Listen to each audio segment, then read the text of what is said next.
Bueno, muy bien. Estamos de cara a uno de los segmentos de la Biblia, uno de los momentos en la historia de Jesús más importantes en cuanto a revelación, en cuanto a eh, verdades compartidas y comunicadas que van dividiendo las aguas. Hasta esta época en la historia cronológica de Jesús, lo vimos a él, por supuesto, dando grandes y profundas enseñanzas, como fue el Sermón del Monte, pero también haciendo muchos milagros, mostrando muchas señales y, eh, bueno, teniendo varios cientos, miles de seguidores, sobre todo en la región norte del país de Israel. Pero estamos acompañando a Jesús, ahora hoy es la tercera semana, acompañándolo en su visita a Jerusalén, a la capital. Sabemos que ir a la capital de cualquier país siempre genera cosas, ¿no es cierto? El ambiente ahí, las personas siempre pueden llegar a ser un poco más hostiles y en el caso de Jesús no fue la diferencia. Y como hemos dicho, en una semana muy especial, porque no fue una semana cualquiera, sino que estamos compartiendo con Jesús esta semana de la celebración, una fiesta nacional, una fiesta religiosa, pero política también, llamada Hanukkah. ¿Se ve bien ahí el PowerPoint? ¿Me pueden confirmar? Sí, Si sí, está bien, así avanzo. Ok. Sí, sí. Entonces, hoy vamos a hacer un repaso de lo que hemos visto hasta aquí y nos vamos a ir preparando para el cierre de esta semana de Hanukkah, esta semana de la fiesta de las luces. El cierre va a ser el domingo que viene, si Dios quiere, con el último tema de este segmento, de este momento. Un tema precioso que ahora algo vamos a adelantar, pero recordamos que estamos allí comenzando el invierno, celebrándose una festividad en el cual el encender luces, las luminarias, la luz era un símbolo y era una evidencia de la mano de Dios, del cuidado de Dios, de la presencia de Dios en los momentos tal vez más negros de la historia del pueblo de Israel, y ellos lo recordaban así durante toda esa semana. Al comienzo de esta festividad, delante de todos, allí en el centro de atracción, el centro de reunión religioso, como era el templo, Jesús dijo: yo soy la luz del mundo, el que me sigue no andará en tinieblas, sino que tendrá la luz de la vida. Un mensaje que disparó y despertó muchísimas reacciones, y vimos en nuestro primer encuentro de estos episodios, en la semana de Hanukkah, la paradoja, ¿no es cierto? La paradoja de que las personas que podían ver físicamente estaban siendo cada vez más ciegos a las evidencias acerca de que Jesús no era un rabino más, no era un maestro de la ley más, no era un hacedor de milagros, sino que era verdaderamente el Mesías, el enviado de Dios. Y estuvimos recordando ese episodio en el capítulo 9, donde aquel ciego de nacimiento pudo ser usado por Dios para mostrar el poder de Dios, para que las obras de Dios y la grandeza de Dios se reflejen en su vida, aún en medio de su enfermedad, y fue un hombre que cada vez pudo ver mejor a Jesús. Aquellas personas con ceguera progresiva negaban las señales que Jesús hacía, no aprehendían. Recuerden que hablamos de aprender como de agarrar, guardar, preservar, tomar. No aprehendían las enseñanzas, los conceptos que Jesús les estaba dando, distorsionaban la realidad y sobre todo quedaban cegados por sus propios prejuicios, ¿sí? Estas eran las particularidades de estas personas que estuvimos considerando. Y en un lado como contrapartida vimos a este hombre ciego de nacimiento que, sin conocer mucho a Jesús, pero obedeció lo que él le pidió que hiciera, aunque era algo atípico y digamos, sin mucha lógica, pero lo obedeció. Mediante eso recibió el milagro de volver a ver. Observó cuando lo cuestionaron, lo interpelaron, él observó que ese hombre tenía que estar obrando de parte de Dios, y finalmente, aunque se ganó la antipatía del mundo religioso de su época y lo echaron del circuito religioso, lo echaron del templo, él pudo encontrarse con Jesús y ofrecerle su adoración, reconociéndolo como su verdadero Salvador. Qué hermoso poder tener nosotros también esta forma de mirar a Cristo cada día. El domingo pasado hablamos acerca de la libertad y de una imposibilidad o una posibilidad de experimentar una verdadera libertad y una relación especial con Dios.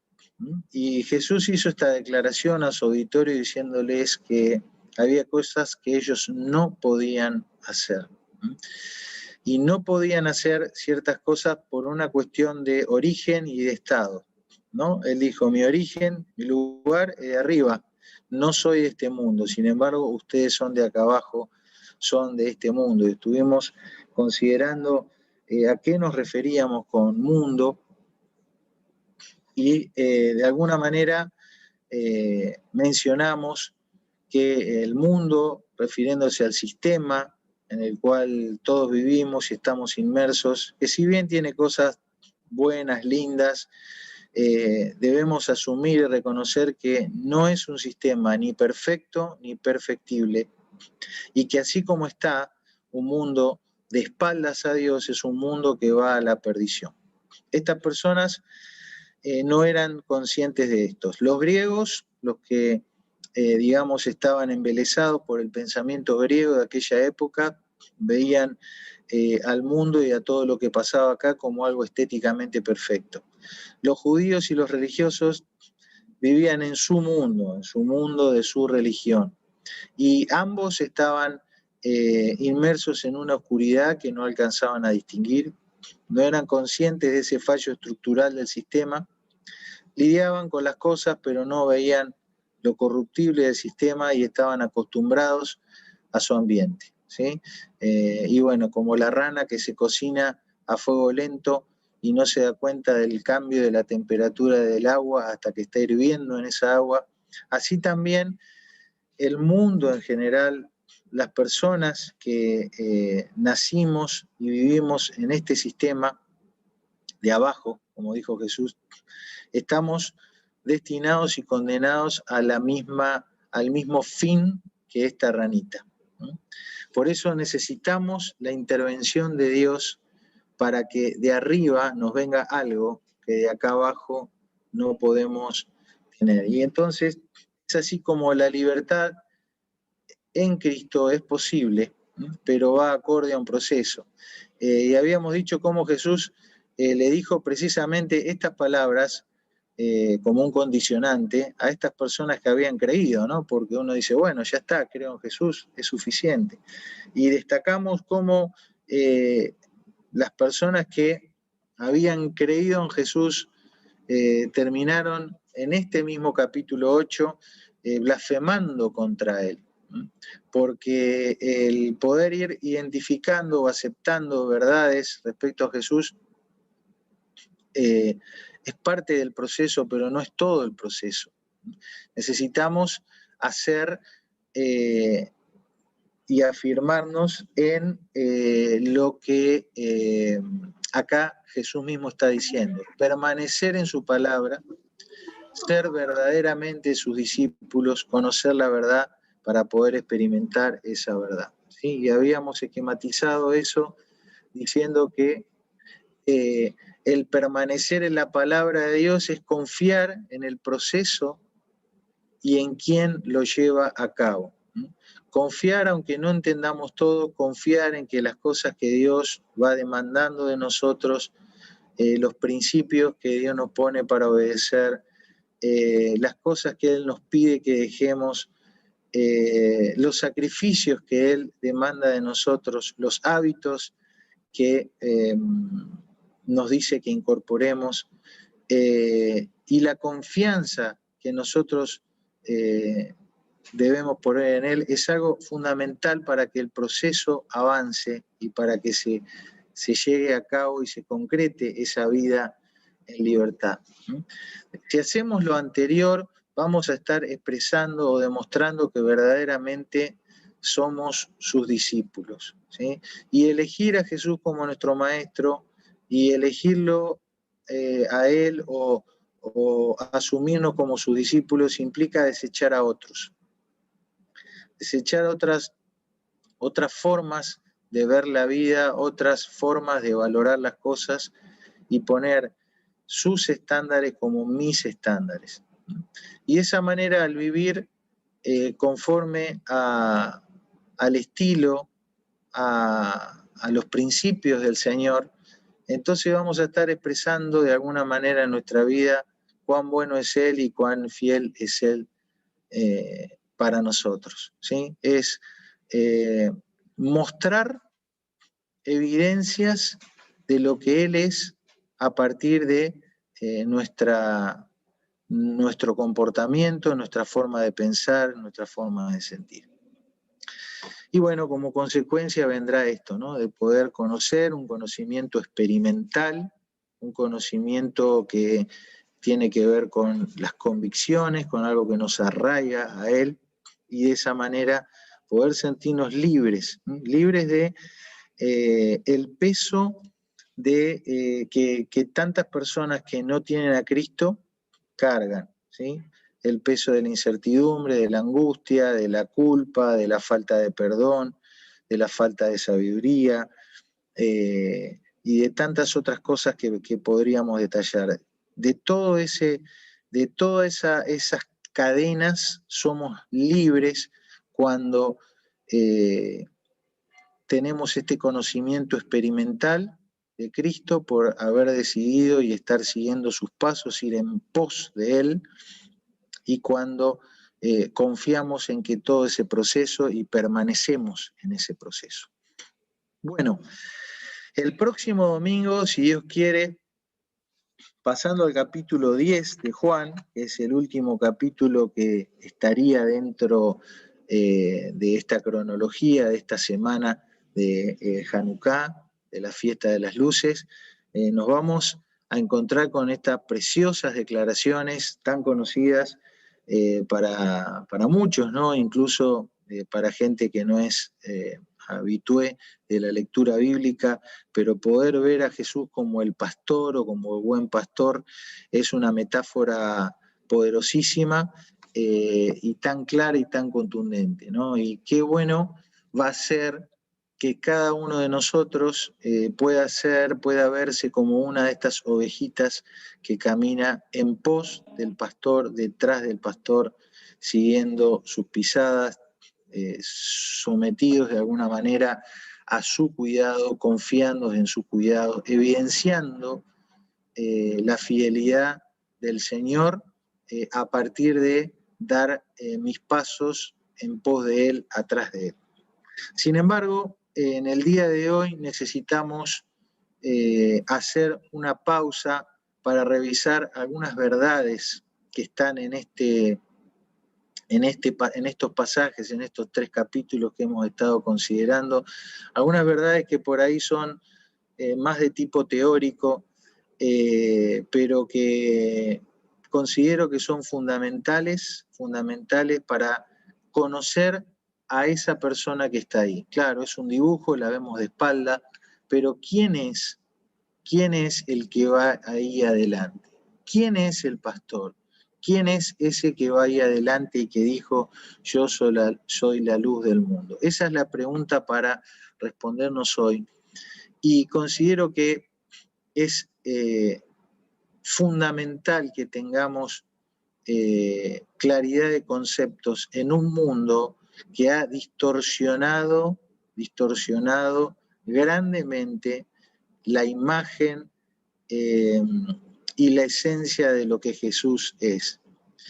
Miren, hay ciertos patrones, ¿no?, en los sistemas de creencias y los sistemas de cultos a lo largo y a lo ancho del planeta y de la historia, ¿no?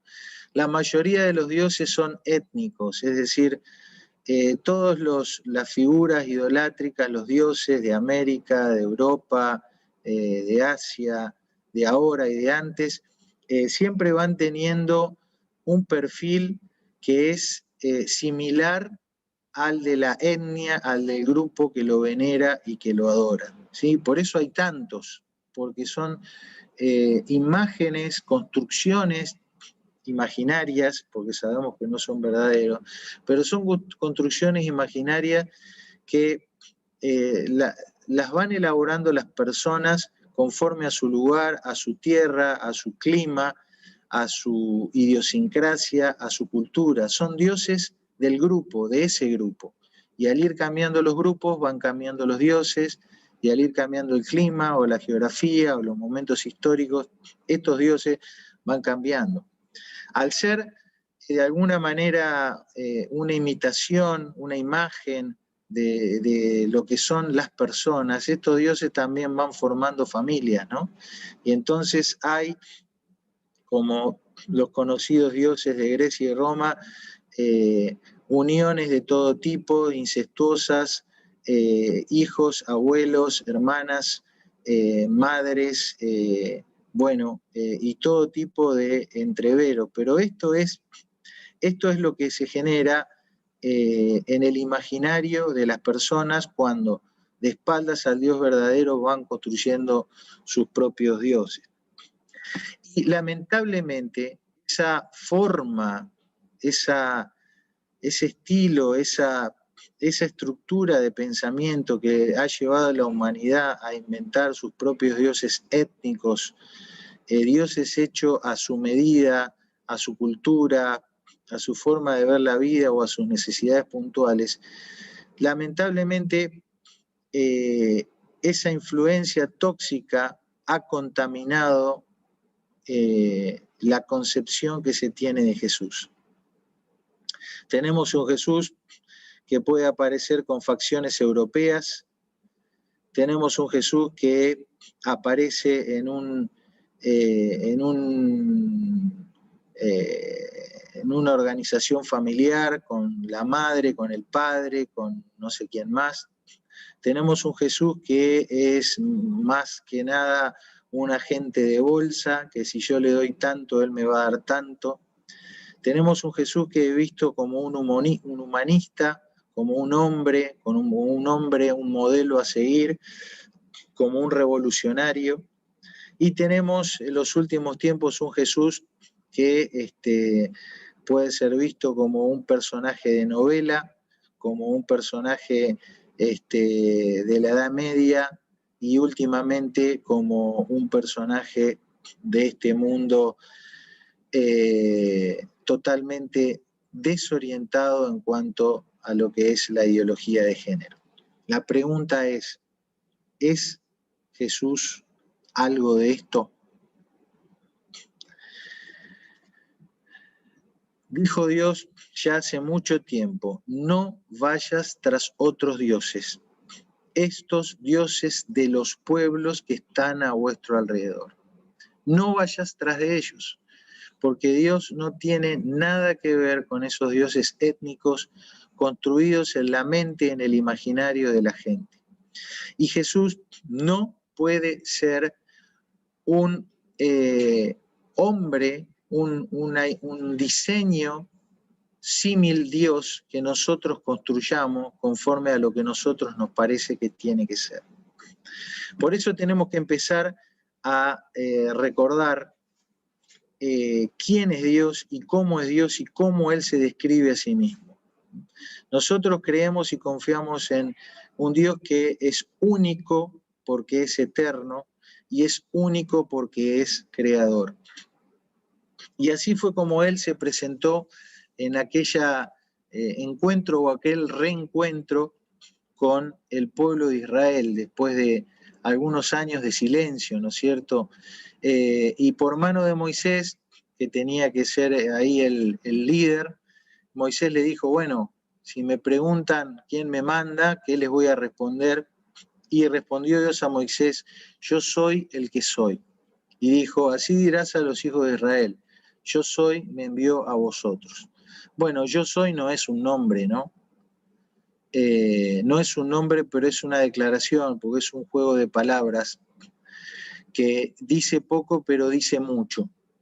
En definitiva, yo soy el que soy, o yo soy, habla de una autoexistencia, de una presencia activa, porque lo mismo que en el inglés, el verbo ser y el verbo estar en el hebreo es la misma palabra, entonces hace referencia a ser, a existir, pero también a estar.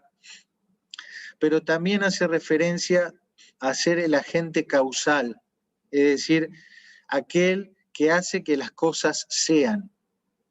Yo soy el que soy, implica yo soy el que hago que las cosas sean, soy el causante de las cosas.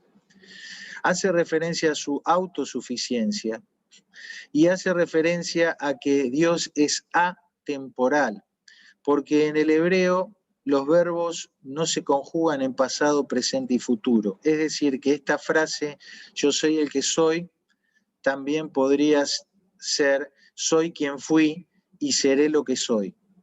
Es decir, es un Dios que no está sujeto a la temporalidad, por lo tanto es inmutable.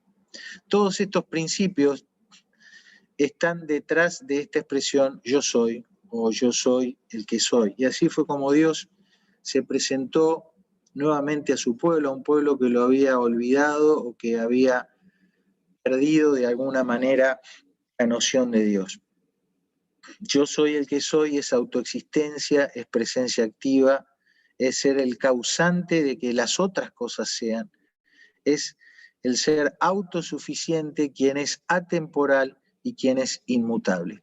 Ese es el único eterno, el único creador, el Dios a quien nosotros profesamos y de quien nosotros hablamos. Pero hasta acá, bueno, todos me dicen todo muy bien, pero no termino de captar, no termino de entender. Todos estos conceptos se fueron de alguna manera como un embudo, resumiendo y reuniéndose en una palabra que más que una palabra es un concepto. El apóstol Pablo lo dijo así, porque aunque haya algunos que se llamen dioses, ya hablamos de eso, para nosotros, sin embargo, solo hay un Dios. ¿Quién? El Padre, del cual proceden todas las cosas y nosotros somos para Él. Observan que en esta palabra el Padre, el apóstol Pablo vuelve a poner o incorpora los conceptos que mencionamos anteriormente del único creador y del eterno y del autosuficiente. Precisamente la palabra Padre, del cual proceden todas las cosas, es lo que significa Padre, el origen de todas las cosas. La palabra Padre o Abba o Ab en hebreo hace referencia a la fuente, a la verdad, a todo lo que es el amor, las profecías y las instrucciones dadas en su palabra, lo que nosotros llamamos Antiguo Testamento o la Torá en forma genérica, y hace referencia a lo aún oculto, es decir, aquello que no se ha manifestado todavía. Santiago dice que toda buena dádiva y todo don perfecto desciende de lo alto. ¿Te das cuenta cómo habla de una fuente de la cual se vierte, se derrama, desciende todo regalo y todo don perfecto? Desciende de lo alto del Padre de las luces. Es el mismo concepto. Es como si yo dijera, desciende de lo alto, es decir, del Padre de las luces. Y después te vuelve a decir cómo es ese Padre. No hay mudanza ni sombra de variación. Son las mismas palabras que usamos para describir al yo soy, al que es, al que existe en sí mismo. Entonces, quiero que empecemos a ver la palabra padre no como el progenitor, que es lo que nosotros hoy estamos celebrando, ¿no es cierto? Sin embargo, hoy, por ejemplo, al comienzo hemos saludado a Antonio, quien si bien no es biológicamente, no tuvo hijos, pero ha sido un padre para algunos de nosotros, porque ha sido la fuente del consejo, la fuente del acompañamiento. ¿Se dan cuenta? Entonces la palabra padre va adquiriendo una dimensión que va más allá del ser simplemente un individuo que tiene una descendencia biológica. Y este es el concepto que quiero que empecemos a grabar en nuestra mente, de ver a Dios el Padre como la fuente, la verdad, el amor, las profecías y las instrucciones dadas, y aquello que está oculto y que nos es inaccesible, porque está allí arriba, ¿no? Entonces, entramos a ver que detrás de la palabra Padre hay más cosas, hay más cosas. Y habíamos traído este ejemplo ya en algún otro estudio de lo que nosotros conocemos como hipervínculo. ¿Recuerdan? Cuando a ustedes les aparece en el WhatsApp esta serie de letras y números, ustedes saben que aparte de letras y números, cuando ustedes apretan ahí, van a ir a otro lado, ¿no? Se les va a abrir una reunión de Zoom. Y eso ustedes ya lo saben porque han hecho el enlace entre lo que estos números podrían ser aisladamente, pero lo que representan en su conjunto. Esta combinación de letras y números en su conjunto es mucho más que una simple combinación de letras y números. Es un enlace a otra cosa, que ya ustedes la pueden ver, ¿no? La sesión de Zoom. Entonces, eso pasa también con la palabra padre. Si nosotros decimos Boca o River es tu papá, sabemos a lo que estamos haciendo referencia, ¿sí? En el día de hoy, cuando hablamos del padre de la bandera, o si yo te digo 20 de junio en Argentina, viene a tu mente un nombre, una persona, un individuo, un legado, ¿sí?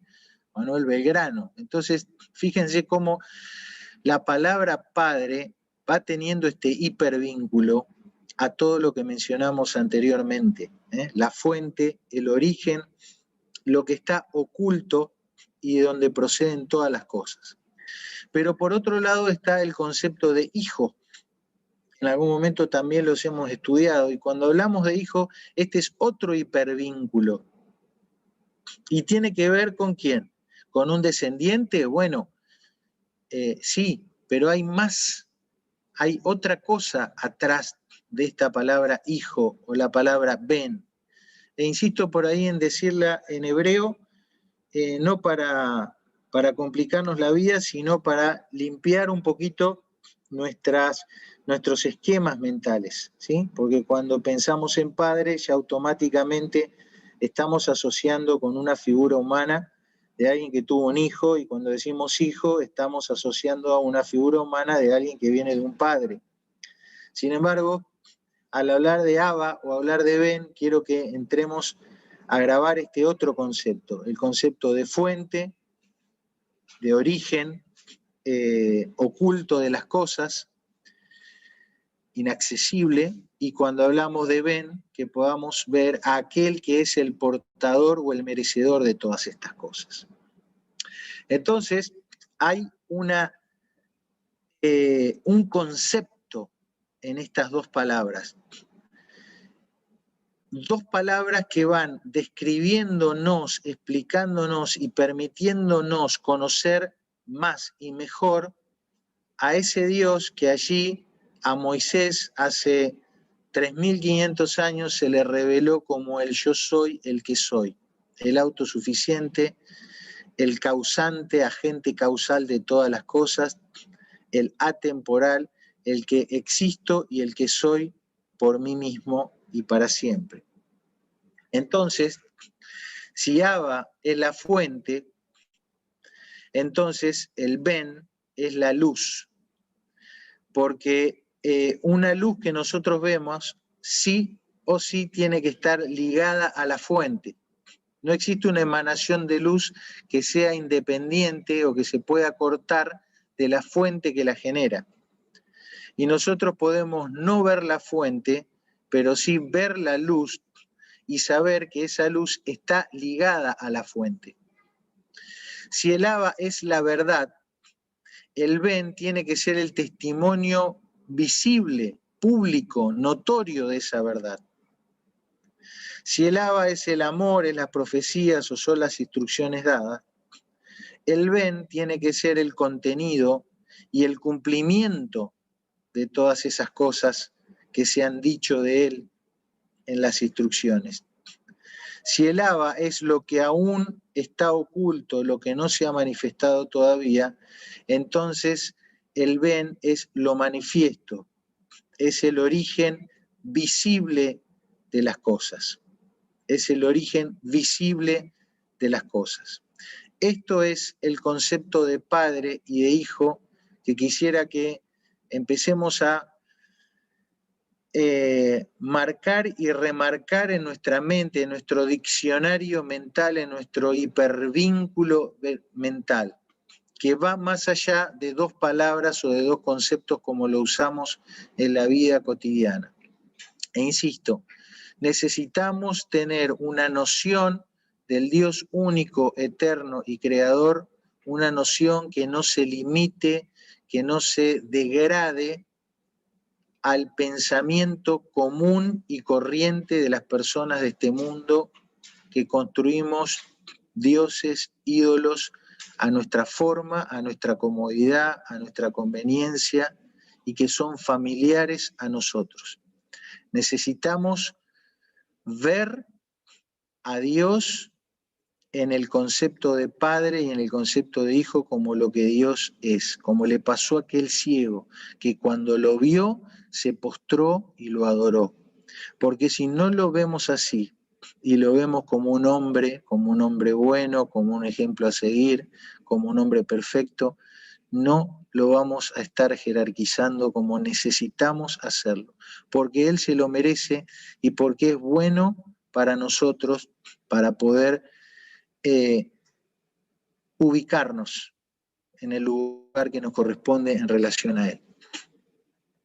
Fíjense cómo el apóstol Pablo lo dijo en otros términos: el único que tiene inmortalidad, que habita en luz inaccesible, a quien ninguno de los hombres ha visto ni puede ver. Cuando vos lees todo este pasaje de Timoteo 6:16, lees los versículos anteriores, no sabes si está hablando del Padre o del Hijo. Parece que hablara del Padre, pero después parece que hablara del Hijo. ¿Te das cuenta? Se produce esa, entre comillas, confusión. No hay una confusión, es que es una unidad. Es una unidad que contiene algunos conceptos que nos permiten entenderlo y verlo como el Padre, pero también lo vemos interactuando con nosotros y ahí lo vemos, y es el Hijo, es el Ben. Juan lo dijo al comienzo de su evangelio: a Dios nadie le vio jamás, este es el Abba. El unigénito Hijo, el Ben, que está en el seno del Abba, Él le ha dado a conocer. ¿Se dan cuenta? Entonces, es la fuente, es inaccesible a nosotros. Pero nosotros vemos el origen visible de Dios, ¿en quién? En el Hijo, en el Hijo. ¿Recuerdan esa fotito que les puse con las diferentes formas en que las personas se imaginan o ven a Jesús? Un buen muchacho, un mártir, un líder. ¿Se dan cuenta que es mucho más que eso? Estamos hablando de el Dios único creador, el yo soy, en una forma accesible para ti y para mí. Es tremendo que podamos tener esta concepción porque nos hable un camino hacia una reverencia y recordar la foto del pastor y las ovejas atrás.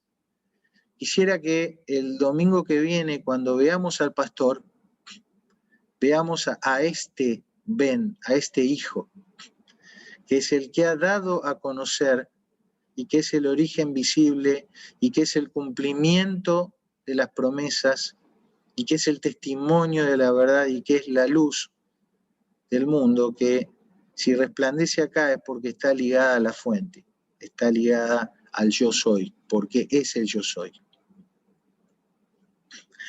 Vamos, para terminar, a leer algunos versículos que estuvieron en todo este diálogo de los capítulos 8 y 9, para que, espero que, al igual que a mí, a ustedes ahora al releer estas frases, les haga un sentido más profundo y más integral de lo que venimos diciendo y de lo que se dijo acá, y que la relectura de estos pasajes nos abra una dimensión mayor y mejor, se abran esos hipervínculos, y no ver solamente las palabras, sino ver el concepto que hay detrás. Fíjate, yo soy la luz del mundo, el que me sigue no andará en tinieblas, sino que tendrá la luz de la vida.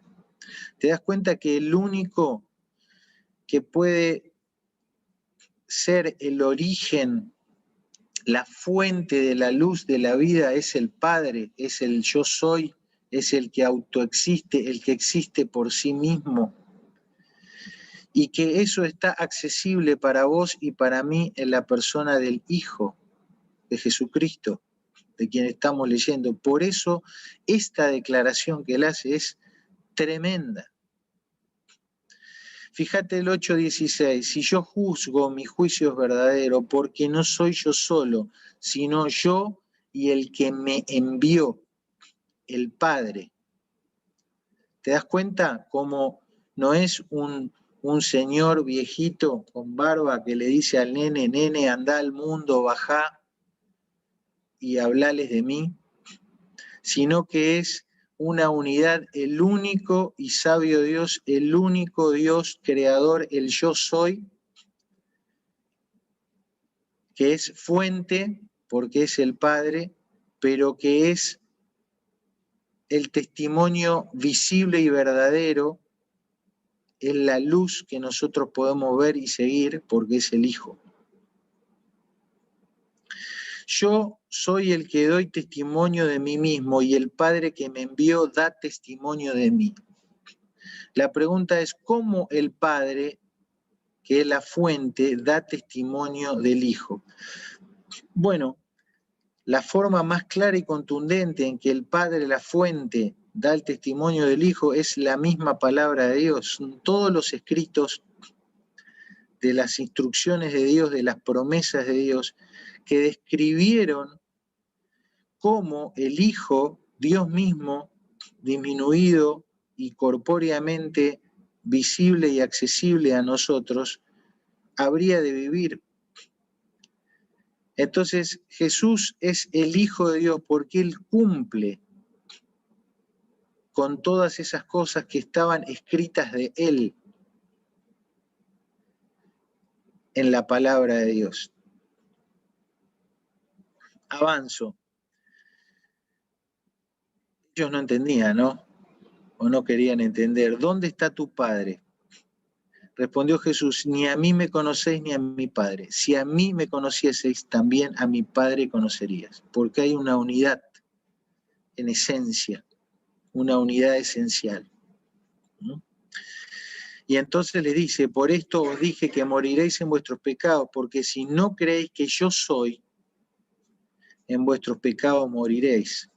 Te das cuenta que va apareciendo en todos estos versículos, en todos estos capítulos, empieza a aparecer y a repetirse esta frase: yo soy, yo soy, yo soy, yo soy. Porque cuando un judío escuchaba yo soy, venía a su mente Éxodo capítulo 13, donde Dios dice: yo soy el que soy.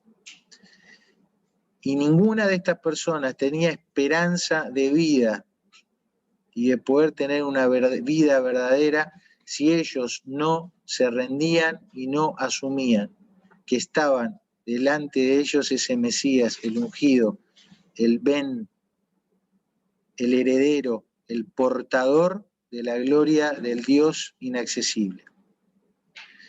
Entonces le dijeron: ¿quién eres? ¿No? Siguen duros. Y fíjate esta frase del versículo 25. La mayoría de nuestras Biblias lo traduce: entonces Jesús les dijo: lo que desde el principio os he dicho. ¿Quién eres? Lo que desde el principio os he dicho. Pero algunos comentaristas y traductores hacen esta nueva traducción, esta otra forma de traducir el pasaje, que le da un sentido, a mi juicio, más claro en función de todo lo que se viene diciendo respecto a qué es el Hijo y qué es el Padre. Entonces Jesús le dijo: el principio os he dicho. Entonces leemos todo el versículo 8:25. Entonces le dijeron: ¿tú quién eres? Jesús les dijo: soy el principio. ¿Y qué es el principio? Es el origen. ¿Y qué es el origen? El Hijo. Es el origen aparente, visible, del Dios Padre, invisible e inaccesible. Tremenda declaración de este versículo. ¿Cuál fue la reacción? Hubieron dos reacciones. Algunos no entendieron que les hablaba del Padre. Y otros, versículo 30, hablándole estas cosas, dice que muchos creyeron en él. Fíjense el versículo 28, cuando hayáis levantado al Hijo del Hombre, acá hay toda una metáfora que ahora no podemos desarrollar, pero fíjense, dice: entonces conoceréis que yo soy, nuevamente, y que nada hago por mí mismo, sino que según me enseñó el Padre, así hablo. Porque el que me envió conmigo está, no me ha dejado solo el Padre, porque yo hago siempre lo que le agrada.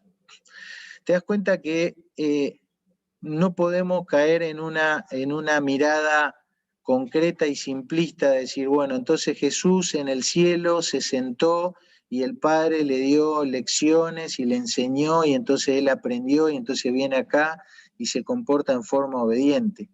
Te das cuenta que no tiene lógica ni sentido, porque acá no estamos hablando de un papá y el hijo en la forma concreta en la cual nosotros los vemos, sino que hablamos de la fuente, del origen y de la manifestación visible de esa fuente.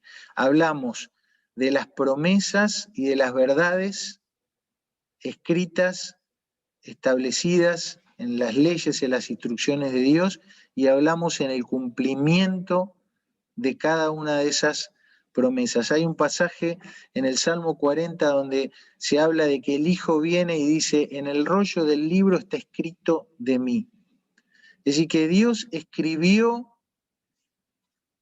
en sus instrucciones, en sus promesas, las cosas que Él mismo habría de cumplir cuando se hubiese de manifestar como el Hijo en forma corporal y visible y vivir en medio de nosotros.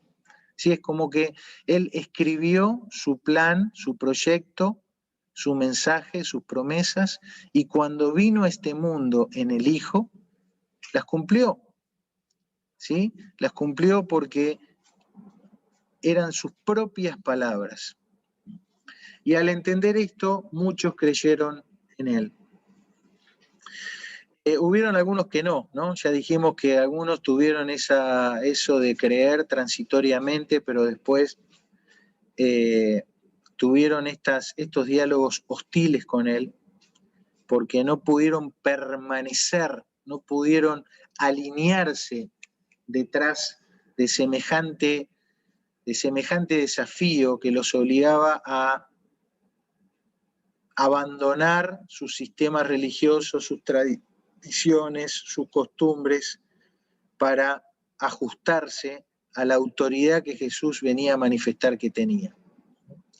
Entonces, bueno, tiraron esta chicana. Nosotros no somos nacidos de fornicación, una alusión a su nacimiento virginal, y dice, un padre tenemos que es Dios, hablando como de una herencia, ¿no? Como algo que ellos recibieron pasivamente de ser del linaje de Dios. Entonces Jesús le dijo, si vuestro Padre fuese Dios, ciertamente me amarías, porque yo de Dios he salido y he venido, pues no he venido de mí mismo, sino que Él me envió.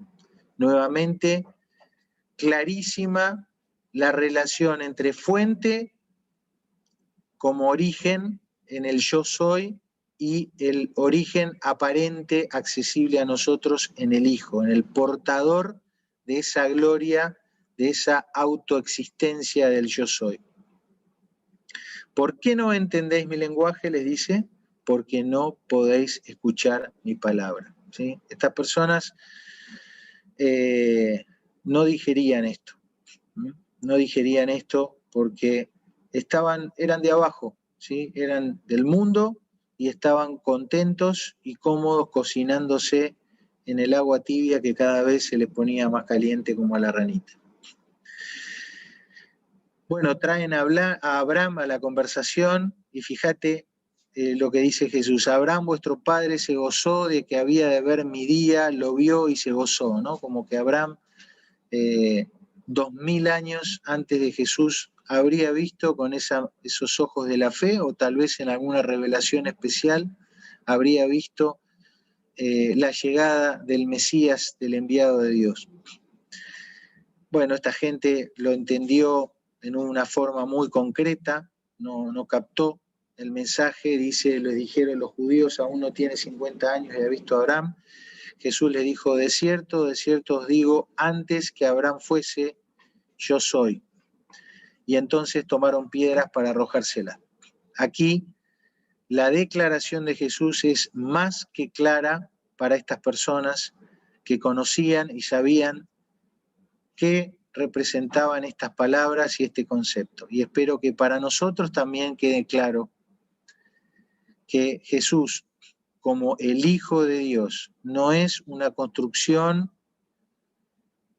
humanista, no es un modelo a seguir, no es un hombre bueno, no es un líder, no es un revolucionario, no es el hombre perfecto, es el yo soy, el autoexistente en sí mismo, el origen, el principio.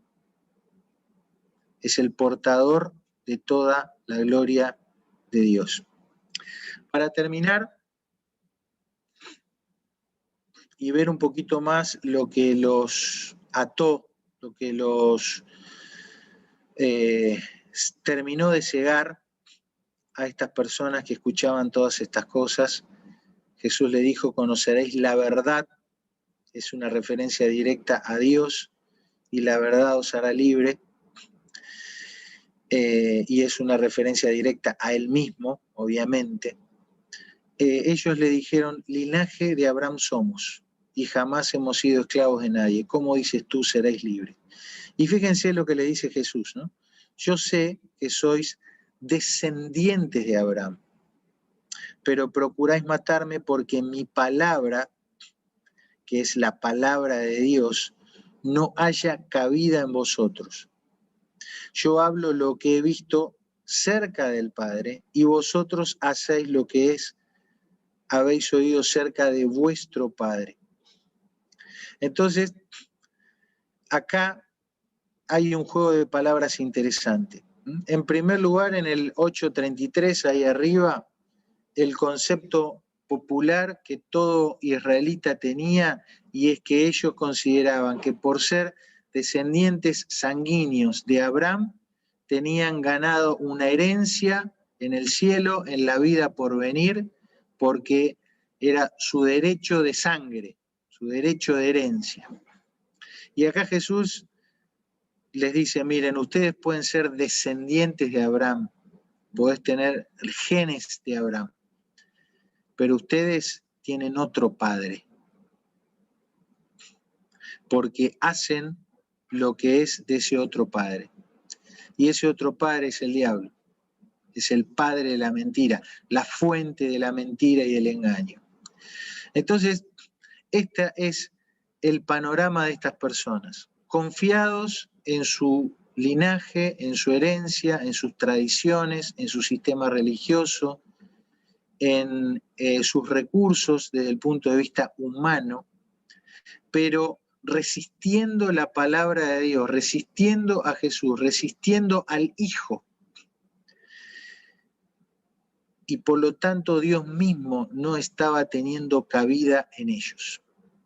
Y muy por el contrario, confiados en su linaje VIP, vamos a decir, el privilegio de ser descendientes de Abraham, pero yendo en pos de otro padre, el padre de la mentira, el padre del engaño, el padre de acá abajo, el padre del mundo, el padre que se opone a Dios, el padre que lleva a las personas a la muerte.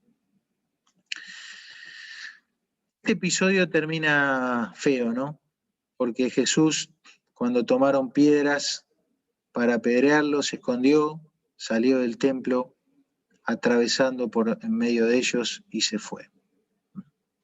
Y habiendo tenido en medio de ellos a la fuente, al origen, mejor dicho, aparente, que los unía a la fuente, al yo soy, esta gente se quedó con piedras en la mano, con un templo vacío y sin la presencia de la luz del mundo.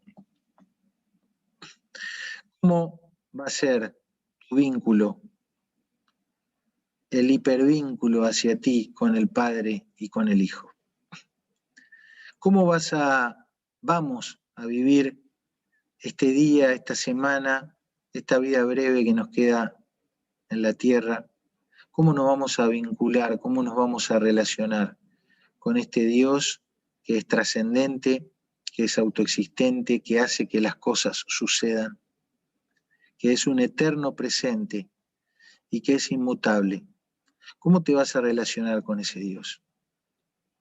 ¿Y cómo nos vamos a relacionar con Jesucristo, quien hemos tratado de describir en esta noche como algo mucho más grande y mucho más digno de ser reverenciado, adorado, obedecido y seguido, mucho más grande de lo que nos podemos llegar a imaginar o que popularmente se describe? Queridos, tenemos este privilegio de haber visto la luz y de caminar en pos de la luz, permanecer en Él, seguir sus pisadas, ser sus discípulos, porque cerca de Él, en su luz, veremos la luz y caminaremos hacia el Abba, hacia el Padre. Amén.